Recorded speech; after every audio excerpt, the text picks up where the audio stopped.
Testicular cancer has received significant media attention in recent years, thanks in part to the very public cancer battle of cyclist Lance Armstrong. From the perspective of one of his physicians, how does it feel to see him succeed on so many levels?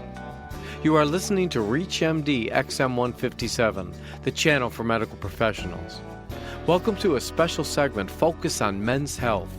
I am your host, Dr. Mark Nolan Hill, and our guest is Dr. Craig Nichols, Medical Director of Lymphoma and Testicular Cancer Research Program at the Robert W. France Cancer Research Center at Providence Portland Medical Center in Portland, Oregon. An internationally respected expert on testicular cancer, Dr. Nichols is also the Secretary and a member of the Board of Directors for the Lance Armstrong Foundation. Welcome, Dr. Nichols. My pleasure. We are discussing the Lance Armstrong Foundation and its support for people affected by testicular cancer. I understand that you were one of Lance Armstrong's primary oncologists during his battle with testicular cancer. Could you tell us a little bit about that? Well, Lance was, I think, 25 at the time in 1996 when he had basically ignored a swollen testis for several months. It was the 96 Olympics, and I assume he thought he was riding too much or whatever. And then in the early fall, he began feeling tired and less fit, and then in early October began coughing up blood. That finally prompted his stubborn noggin into seeking medical evaluations. He had a chest x-ray that showed multiple pulmonary nodules. He was examined, found to have a enlarged testis that was removed. His HCG was almost 100,000, and at that point it was clear that he had widely disseminated testicular cancer. At that point, he was seen locally in Austin, Texas, was begun on chemotherapy, and immediately began experiencing headaches, which prompted a brain MRI when he was found to have brain metastases. Again, this shook him up substantially, and he decided that he wanted to seek the highest kind of level of experience that he could, and he was seen at various centers, and ultimately I saw him when I was at Indiana University. Now, he certainly had a great hill to climb in terms of going through surgery and all the therapy he did, but what he has done since in terms of winning so many events, how can you explain that? I mean, just going through what he did, is it perseverance, is his physical fitness, his attitude? How would you explain that? It's almost certainly a combination of all of those things, plus several other things that you didn't mention. I think probably the primary aspect of his care that goes somewhat unnoticed is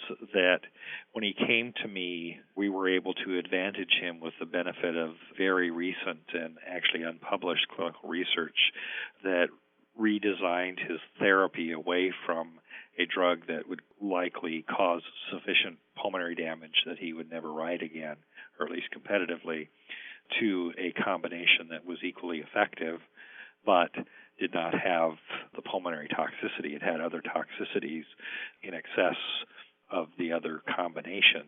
But I had just reviewed, was in the process of writing up that clinical trial when he came, and so I was able to, with confidence, to suggest a change in his therapy that ultimately preserved his lung function and allowed him to continue his athletic career. So he was going to go on a regimen of bleomycin or a medication like that? He had actually gotten his first cycle in Austin with a bleomycin-containing regimen, and had that continued, I think there's little question he would have been a competitive cyclist. Now, the chemotherapeutic regimen that you placed him on, that was experimental at the time? It did not have experimental agents. The combination had not yet been proven to be equal to the standard bleomycin-containing. And he was amenable to this? Oh, he was very amenable to this. I mean, as long as I assured him that this did not diminish his chances of being cured, which because I had the results of the clinical trial, could say with confidence, yes, this was at least equivalent.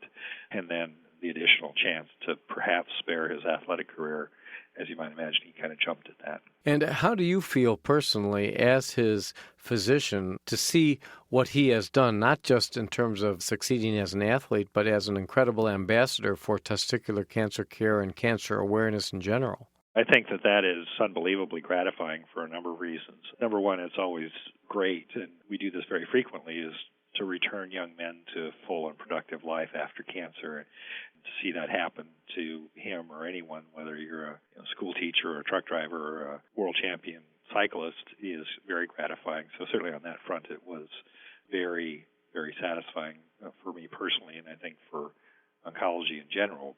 But I think another thing that went on that really highlights what sort of person he is and what sort of drive and will he has is that soon after it became apparent to me, I don't think it was entirely apparent to him at that time, that he was going to be cured, I talked to him and said I felt it likely that he was going to be cured and that he had a special obligation of the cured in that he needs to make sure that he returns kind of the favor, if you will.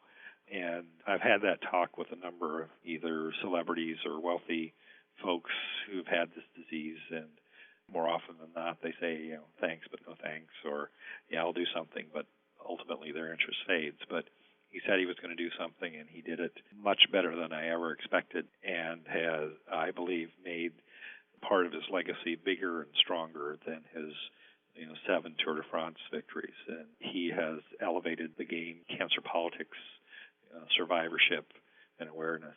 And for that, I'm very grateful. If you have just joined us, you are listening to a special segment, Focus on Men's Health, on ReachMD XM157. I am your host, Dr. Mark Nolan Hill, and with me today is Dr. Craig Nichols, Medical Director of the Lymphoma and Testicular Cancer Research at Providence Portland Medical Center in Portland, Oregon. Dr. Nichols is also the Secretary and member of the Board of Directors for the Lance Armstrong Foundation. We are discussing the Lance Armstrong Foundation and its support for people affected by cancer. Dr. Nichols, tell us about the Lance Armstrong Foundation. The Lance Armstrong Foundation began fairly soon after his diagnosis, and frankly, it began as a bit of a mom-and-pop operation with local Austin folks who really didn't have a lot of foundation or philanthropic experience. And as his athletic success continued and the support of very big supporters such as Nike with the Yellow Bracelet campaign, the foundation has moved to what I believe is probably the most successful young cancer foundation in the country. They have been able to leverage that fairly inauspicious start to become a very potent political force, both with the National Cancer Institute, with Washington, and with foundations, corporations around the country. And they've used their pulpit very effectively to campaign and advocate for cancer patients and cancer survivors around the country and around the world. So it's really been an astonishing run and an astonishing trajectory. And how personally involved is Lance Armstrong with his foundation? Well, he's chairman of the board, and he probably more than half of his time and travel is spent directly on foundation business. So he is incredibly involved. And as he said, this is his job now. He has taken on the political mantle and is in Washington very frequently, where he's been very involved in the political agendas in terms of approaching all the presidential candidates about their cancer policies and suggesting agendas to them, or having a very big survivorship meeting in Ohio in July, where we're expecting and hoping to have each candidate address that group.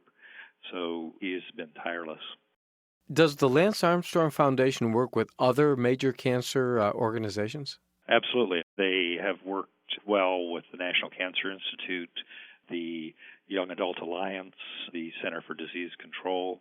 They have joint projects with the American Cancer Society and other cancer foundations. Did the foundation begin just for testicular cancer, or was it always a broader? When it first started with kind of limited funds and maybe limited possibilities, the focus was on testicular cancer, but as trajectory and support grew, they rapidly evolved to survivor issues and then rapidly moved on to making the political inroads that we need to make cancer and cancer care a national priority. Whose idea was it to begin the Lance Armstrong Foundation? Well, I think it was Lance's. I challenged him to give back, and this is the mechanism whereby he did that. And so I give him all the credit with kind of the initial organization of the foundation, getting the initial support, getting the initial events going and such. So it was he and his team that brought this together. What can our fellow medical professionals count on with respect to the Lance Armstrong Foundation, and how could we find out more information about it? The medical community as a whole can count on the Lance Armstrong Foundation to be a strong and potent political voice to assure that cancer is a national priority, a disease that affects 1.4 million Americans and kills a 9/11-sized number of Americans every other day. We believe should have national priority and national status, and we're working on that as our primary passion for the Lance Armstrong Foundation.